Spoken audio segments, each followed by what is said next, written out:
walaalnimada la sheegaya islaamnimadu ma timaado iyadoo quluubtu bugto oo caafimaad aanay qabin. waxaa loo baahan yahay xanuunada badan ee ilaahay kitaabkiisa uu ka waramayo, alghillu walxaqdu walbagyu walxasadu, waxaasoo dhan in laga caafimaad qabo. soomaaliga inaanan kuba wada garan baa suurtagale. waa waxa laaliya wixii uur xumo iyo uur ku taallo iyo xaasidnimo iyo caloosha wixii dhibo oo dhan. qofka muslimkaa 3 meelood unbaa meel laga rabaa inuu deganaado. inuu ka hooseeya marnaba sharciguma soo dhaweynayo. martabad iyada waxaa gaadho oo qura dad gaar oo ilaahay doortay. waa martabatu liithaar. naftaada inaad nafta walaalkaa ka horu marisaa, iyadu waa martabad dad gaara uun. ilaahay uu qur-aanka ku tilmaamay wayu'iruuna calaa anfusihim walow bihim wayu'iruuna calaa anfusihim walow kaana bihim khasaasa. martabad labaad ayaa jirtoo ah walaalkaa waxaad naftaada la jeceshay inaad isna la jeclaato. an tuxiba liakhiika maa tuxibu linafsik.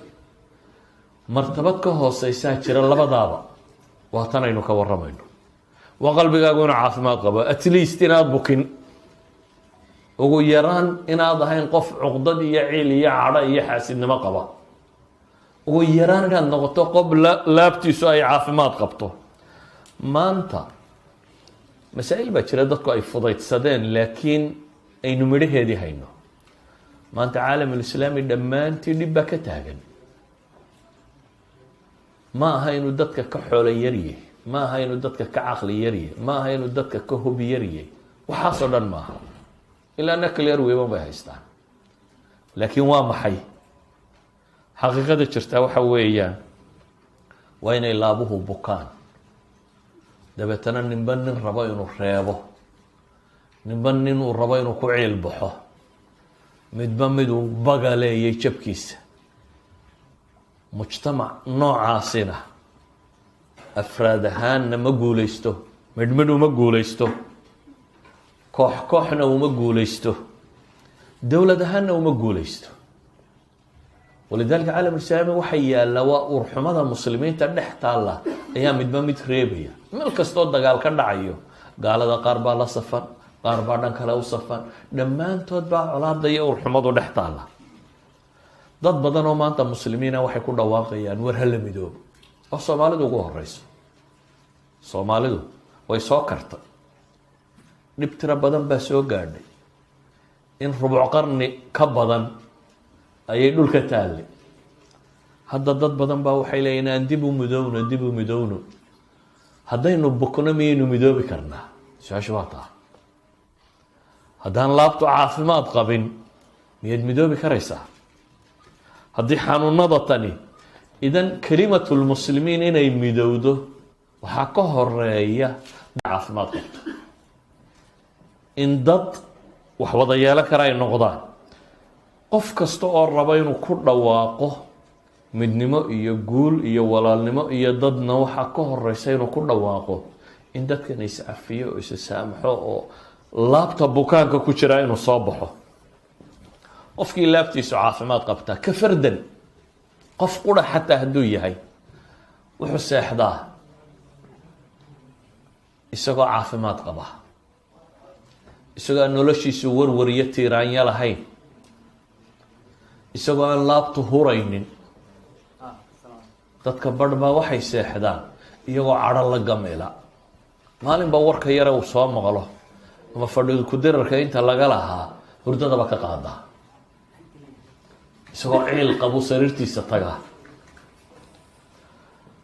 haddaba waxaan leenahay qofku hadduu calooshu bukooto ma noqdo qof bulshada la noolaan kara. ilaahay subxaanahu watacaala markuu nebi ibraahim inooga waramay baryadiisii, fiirso, nebi dhan oo rabbi soo diroo ilaahay baryaya, muxuu leeyahy? walaa tukhzinii yowma yubcathuun yowma laa yanfacu maalun walaa banuun ilaa man ata allaha biqalbin saliim. ilaahayow hay hoojinin buu leeyay maanta dadka lasoo saarayo, maalinta aan xoole iyo caruuritoona wax tarin, maalinta qofka quree badbaadaya uu yahay qof caafimaad qaba laabtiisu. culamadu waxay yidhaahdaan meesha tan markay joogaan waxay yidhaahdaan salaamatu lqalb waa laba shay.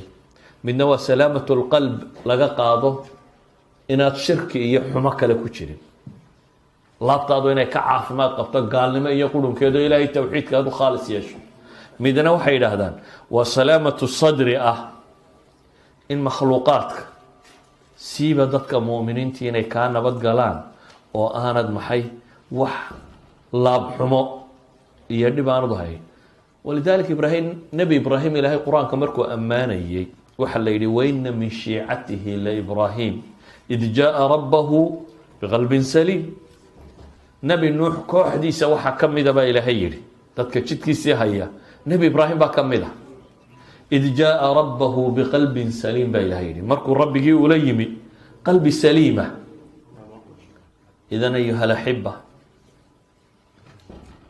in qalbigaagu caafimaad qaba aday kuu tahay caafimaad qab, aday kuu tahay caafimaad qab. walidaalik aakhiro dadka jannada ku jira nicmaysanaya xanuunka ilaahay wuxuu qur-aanka inoogu sheegay inay ka caafimaad qabaan. macnaheedu waxa weeyaan nicmadii jannada inaanu dhadhaminaynin qofka laabtiisu ay nooca kan tahay. saa daraaddeed baa ilaahay wuxuu leeyahy haddaabay dhacday in dhibi jirto janno ilaahay u qoray kuwa laga siibaa buu noqonaya. wanazacnaa maa fii suduurihim min gil ikhwaanan calaa sururin mutaqaabiliin. waxaanu ka siibnaa baa ilaahay yidhi wixii laabtooda uun xumo ku jiray, wixii xumo ku jiray. macnaheedu waxa weeyaan saaxibu nicma maaha qofka laabtiisu bugtaa, xataa fi dunya markaa kuma aha.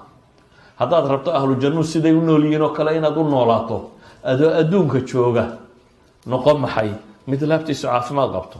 ahlu jannaha ilaahay wuxuu ku tilmaamay wahuduu ila ayibi min alqowl. war xunba ma maqlaan, halkan war xuno badan baad maqli. laakiin waxaad u baahan tahay inaad laabtaada ka shaqayso